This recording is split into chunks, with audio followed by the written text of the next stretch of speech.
Frédéric Doyer, bonjour. Vous êtes avocat, vous êtes le conseil du père Prénat, le curé par qui le scandale est arrivé. Et il y a quelques semaines, vous avez tenté de vous opposer à la sortie du film de Gilbert Rozon, Dieu merci. Finalement, le film est dans les salles et il a été largement salué, que ce soit par la critique ou par le public. Vous l'avez vu, ce film? Je l'ai vu. Oui. Vous Je avez l'ai pensé vu. quoi?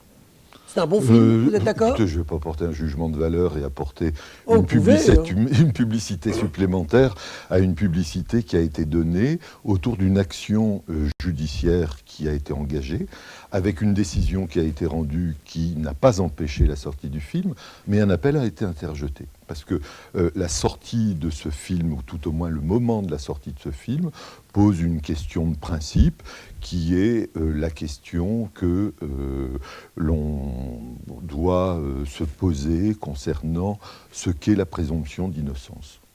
Le père Prénat, il a reconnu sa culpabilité. On ne peut plus parler de présomption d'innocence. Non, il n'a pas reconnu. Ne tenez pas un discours qui est un discours qui ne correspond pas à ce qu'est la présomption d'innocence. La présomption d'innocence, c'est un état. Et c'est un état qui est reconnu à tout un chacun dans l'attente d'une décision de justice qui viendra modifier cet état. Et la justice a le monopole de la fixation de la vérité. Et il n'y a rien d'autre pour cela. Ni le cinéma, ni la confession, ni quoi que ce soit. Aussi, tant qu'on n'a pas été définitivement jugé, et j'insiste sur le caractère définitif du jugement, on est présumé innocent. Moi, je ne reproche pas à ce film d'avoir été fait. C'est un film qui était nécessaire, mais c'est un film qui n'est pas sorti au bon moment. Mais enfin, il y a une décision de justice. Vous venez de me dire que vous respectez la justice. Non, il y a une décision attention. de justice qui a dit une on peut décision de sortir justice. le film. Je ne vais pas vous faire un cours de droit, monsieur Angèle, mais quand même, il y a plusieurs degrés de juridiction. Vous savez, il y a des premières juridictions qui se trompent. Il y a des cours d'appel qui réforment ce que les premiers juges ont fait. C'est mon espoir. Et puis il y a aussi des cours de cassation qui peuvent se tromper et que l'histoire donne tort un jour. Et il y a même l'Europe qui s'occupe de justice et qui vient harmoniser les questions de principe. Or là, on est dans une question de principe. Dites-moi, Frédéric Doyer, vous avez suivi le procès du cardinal Barbarin, j'imagine? De loin, puisque je n'y étais pas convié. Un choix a été fait par les victimes de saisir sur citation directe la justice avant que le procès de Bernard Prénat ne se tienne. J'ai assisté, je vous mentirai en vous disant que je ne suis pas allé jeter un œil, parce que c'est quand même une question qui m'importe, mais je n'y étais pas présent en tout cas. Je pense que vous en avez tiré des enseignements pour le procès futur du père Prénat, non? Non, il n'y a pas à tirer des enseignements d'eux.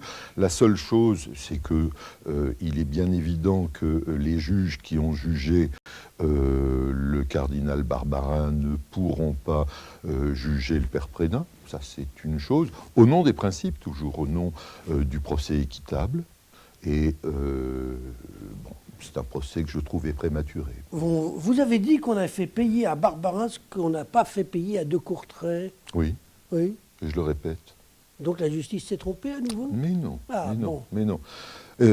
Si vous voulez, c'est une question un peu particulière, ou tout au moins inédite, que de juger un homme 30 ans après des faits qu'il avait reconnus il y a 30 ans. Et moi, ce qui m'importe... Mais dont il n'est pas coupable puisqu'il est présumé innocent. Non, mais je vous dis, il faut attendre une décision de justice pour qu'il soit déclaré coupable. Mais cela vaut pour tout un chacun, cela vaudrait pour vous si vous aviez le malheur de passer devant une juridiction. Pour moi, c'est pour tout le monde pareil. Non, il y a 30 ans, cet homme avait reconnu des faits pour lesquels il n'a pas été jugé à l'époque. L'important, et je crois que ce film essaye de décrypter les raisons qui ont fait que ce procès ne s'est pas tenu il y a 30 ans.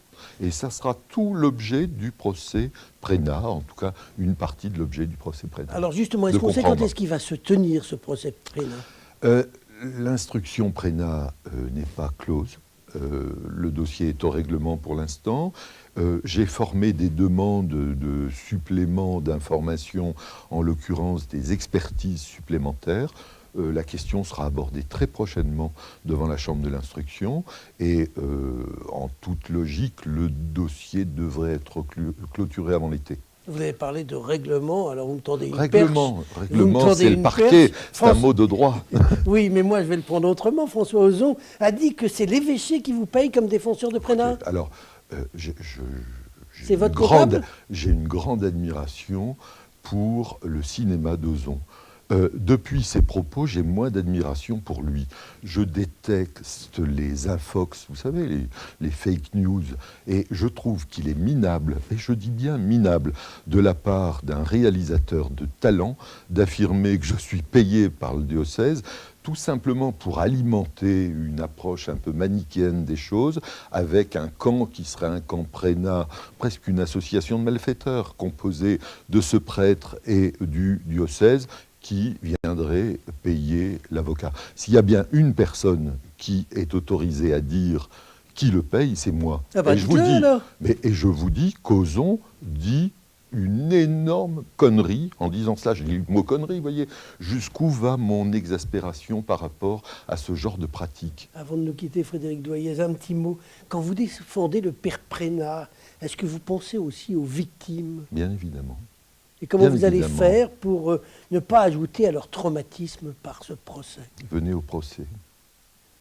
C'est Venez une au invite. procès. Je pense que l'on peut défendre un homme en, j'allais dire, expliquant les choses, en cherchant à expliquer les choses. Et je suis allé voir ce film aussi pour davantage comprendre ce que peut être la souffrance de ces victimes. Et en cela, voyez-vous, si Ozon, par rapport à certains de ses propos, m'exaspère, son film est assez réussi sur la restitution de la douleur de gens qui ont été victimes de faits. Mais une chose, et j'en ai fini, je trouve qu'il y a des procédés en matière de cinéma. Vous savez, dans le champ, hors champ, ou hors champ, dans le champ, je ne sais pas comment on dit, un procédé qui consiste à ne pas montrer les choses, mais à les suggérer. Une pièce, un labo photo, où vous avez un enfant qui rentre et la porte se referme, on peut tout imaginer. Au moment du procès, on saura exactement ce que l'on peut reprocher au père Prénat, parce que c'est le monopole de la justice que d'examiner la réalité des faits. Eh bien, nous en resterons là pour aujourd'hui. Frédéric Doyen, je vous remercie.